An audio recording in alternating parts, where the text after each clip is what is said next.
उद्योग टीवी उद्योग क्रांति लाए उद्योग टीवी। नमस्कार मित्रों, आज मैं आपके लिए महाभारत के अथाह समुद्र से एक मोती चुन कर लाया हूँ। एक छोटी सी लघु कथा जो आपके मन को छू लेगी।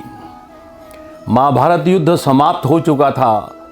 युद्ध भूमि में यत्र तत्र योद्धाओं के कटे हुए सिर, वस्त्र, मुकुट, टूटे हुए शस्त्र, अर्थ, टूटे रथों के चक्के, छज्जे, तलवारें, गदाएं बिखरे पड़े थे और वायुमंडल में पसरी हुई थी घोर उदासी। इस घोर उदासी व अंधकार में गिद्ध, कुत्ते, सियारों की डरावनी आवाज़ें उस निर्जन हो चुकी भूमि को और ज़्यादा डरावना रूप दे रही थी। और इन सब के बीच द्वापर का सबसे महान योद्धा देवव्रत, जिसे भीष्म पितामह के नाम से जाना जाता है, शरशैया पर पड़ा हुआ सूर्य के उत्तरायण होने की प्रतीक्षा कर रहा था। तभी उनके कानों में एक परिचित ध्वनि शहद घोलती हुई पहुंची। प्रणाम पितामह। भीष्म के सूख चुके अधरों पर एक मरी हुई मुस्कुराहट तैर उठी और बोले, आओ देवकी नंदन, स्वागत है तुम्हारा। मैं बहुत देर से तुम्हारा स्मरण कर रहा था। भगवान बोले, क्या कहूँ पितामह, अब तो यह भी नहीं पूछ सकता कि कैसे हैं आप। भीष्म चुप रहे। कुछ क्षण बाद बोले, पुत्र युधिष्ठिर का राज्याभिषेक करा चुके केशव, उनका ध्यान रखिएगा। परिवार के बुजुर्गों से रिक्त हो चुके उस राजप्रसाद में उन्हें अब सबसे अधिक आपकी ही आवश्यकता है। कृष्ण चुप रहे। भीष्म ने पुनः कहा, कुछ पूछूं केशव? बड़े अच्छे समय से आए हो। संभवतः धरा छोड़ने से पहले मेरे अनेक भ्रम समाप्त हो जाएं। कृष्ण बोले, कहिए ना पितामह। एक बात बताओ प्रभु, तुम तो ईश्वर हो ना?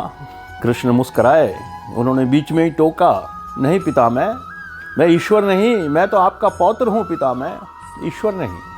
भीष्म उस घोर पीड़ा में भी ठठाके हंस पड़े और बोले, अपने जीवन का स्वयं कभी आकलन नहीं कर पाया कृष्ण। नहीं जानता कि अच्छा रहा या बुरा, पर अब तो इस धरा से जा रहा हूँ कन्हैया, अब तो ठगना छोड़ दे रहे। कृष्ण जाने क्यों भीष्म के पास सरक आए और उनका हाथ पकड़कर बोले, कहिए पितामह। भीष्म बोले, एक बात बताओ कन्हैया, इस युद्ध में जो हुआ क्या ठीक हुआ? भगवान ने पूछा, किसकी ओर से पितामह? पांडवों की ओर से। पितामह ने कहा, कौरवों के कृत्यों पर चर्चा का तो अब कोई अर्थ ही नहीं रह गया है कन्हैया जी, पर क्या पांडवों की ओर से जो हुआ क्या वो सही था? आचार्य द्रोण का वध, दुर्योधन की जंघा के नीचे प्रहार, छाती का चीरा जाना, जयद्रथ के साथ हुआ छल, निहत्थे कर्ण का वध, क्या सब ठीक था? क्या यह सब उचित हुआ? भगवान बोले, इसका उत्तर मैं कैसे दे सकता हूँ पितामह? इसका उत्तर तो उन्हें देना चाहिए जिन्होंने ये किया। उत्तर दें दुर्योधन का वध करने वाले भीम, उत्तर दें कर्ण और जयद्रथ का वध करने वाले अर्जुन। मैं तो इस युद्ध में कहीं भी नहीं था पितामह। भीष्म पितामह फिर मुस्कुराए और बोले, अब तो छलना छोड़ दो रे कृष्ण। अरे विश्व भले कहता रहे कि महाभारत को अर्जुन और भीम ने जीता है, पर मैं जानता हूँ कन्हैया कि यह तुम्हारी और केवल तुम्हारी विजय है। मैं तो उत्तर तुम्ही से पूछूंगा ना कृष्ण। तो सुनिए पितामह, कुछ बुरा नहीं हुआ, कुछ अनैतिक नहीं हुआ, वही हुआ जो होना चाहिए था। भीष्म पितामह बोले, यह तुम कह रहे हो केशव? मर्यादा पुरुषोत्तम भगवान राम का अवतार कृष्ण ये कह रहा है? छल तो किसी युग में हमारे सनातन संस्कारों का अंग नहीं रहा, फिर यह उचित कैसे हो गया?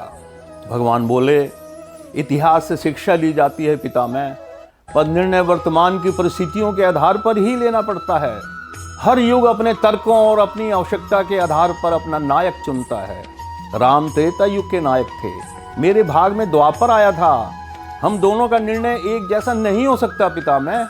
राम और कृष्ण की परिस्थितियों में बहुत अंतर है पितामह। राम के युग में खलनायक भी रावण जैसा शिव भक्त होता था। तब रावण जैसी नकारात्मक शक्ति के परिवार में भी विभीषण जैसे संत हुआ करते थे। तब बाली जैसे खलनायक के परिवार में भी तारा जैसी विदेशी स्त्रियां और अंगद जैसे पुत्र होते थे।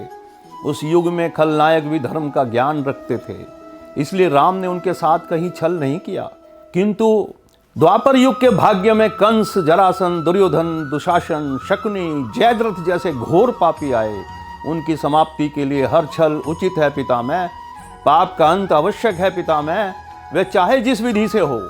भीष्म पितामह ने पूछा, तो क्या तुम्हारे इन निर्णयों से गलत परंपराएं शुरू नहीं होंगी केशव? क्या भविष्य तुम्हारे इन छलों का अनुसरण नहीं करेगा? और यदि करेगा तो क्या यह उचित होगा? भगवान बोले, भविष्य तो इससे भी अधिक नकारात्मक आ रहा है पितामह। कलयुग में तो इतने से भी काम नहीं चलेगा। वहां मनुष्य को कृष्ण से भी अधिक कठोर होना होगा, नहीं तो धर्म समाप्त हो जाएगा। जब क्रूर और अनैतिक शक्तियां सत्य एवं धर्म का समूल नाश करने के लिए आक्रमण कर रही हों तो नैतिकता अर्थहीन हो जाती है पितामह। तब महत्वपूर्ण होती है विजय, केवल विजय। भविष्य को यह सीखना ही होगा पितामह। पितामह ने पूछा, क्या धर्म का भी नाश हो सकता है केशव? और यदि धर्म का नाश होना ही है तो क्या मनुष्य इसे रोक सकता है? तो भगवान कृष्ण ने जवाब दिया, सब कुछ ईश्वर के भरोसे छोड़कर बैठना मूर्खता होती है पितामह। ईश्वर स्वयं कुछ नहीं करते, केवल मार्गदर्शन करते हैं। सब मनुष्य को स्वयं ही करना पड़ता है। आप मुझे भी ईश्वर कहते हैं ना? तो बताइए ना पितामह, मैंने स्वयं इस युद्ध में क्या किया? सब पांडवों को ही करना पड़ा ना। यही प्रकृति का विधान है प्रभु। युद्ध के प्रथम दिन यही तो कहा था मैंने अर्जुन से, यही परम सत्य है। भीष्म अब संतुष्ट लग रहे थे। उनकी आंखें धीरे धीरे बंद होती जा रही थी। उन्होंने कहा, चलो कृष्ण, इस धरा पर ये मेरी अंतिम रात्रि है। कल संभवतः चले जाना होगा। अपने इस अभागे भक्त पर कृपा करना कृष्ण। कृष्ण ने मन ही मन कुछ कहा और भीष्म को प्रणाम कर लौट चले। पर युद्ध भूमि के उस डरावने अंधकार में भविष्य को जीवन का सबसे बड़ा सूत्र मिल चुका था। जब अनैतिक और क्रूर शक्तियां सत्य और धर्म का नाश करने के लिए आक्रमण कर रही हों तो नैतिकता का पाठ आत्मघाती होता है। अहिंसा परमो धर्मा, धर्म हिंसा तथैव च, धर्म एव हतोहंति, धर्मो रक्षति रक्षित है। इसलिए हे प्यारे मित्रों, धर्म की रक्षा के लिए अगर हिंसा का सहारा लिया जाता है तो वो कभी गलत नहीं होता। जो बलवान होते हैं, जो क्षत्रिय होते हैं, वही धर्म की रक्षा करने में समर्थ होते हैं। यही हिंदू संस्कृति है, यही सनातन संस्कृति है। और हम और आप सौभाग्यशाली हैं, इस सनातन संस्कृति में हमें जन्म लेने का गौरव प्राप्त हुआ है। जय हिंदू, जय हिंदुस्तान। उद्योग क्रांति